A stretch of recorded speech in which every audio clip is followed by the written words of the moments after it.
Finally मी थांबलेच होते तुमच्यासाठी. हो ग, ओपीडी वॉज बिझी आणि ती एक केस अजूनही माझ्या डोक्यात फिरतीये. कुठली?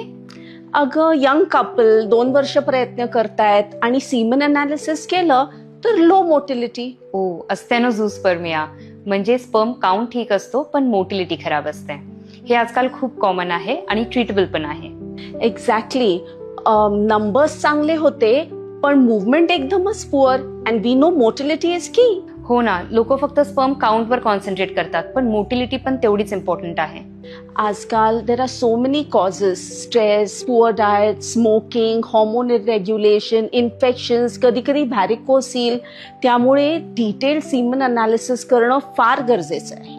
मग काय सांगितलं त्यांना?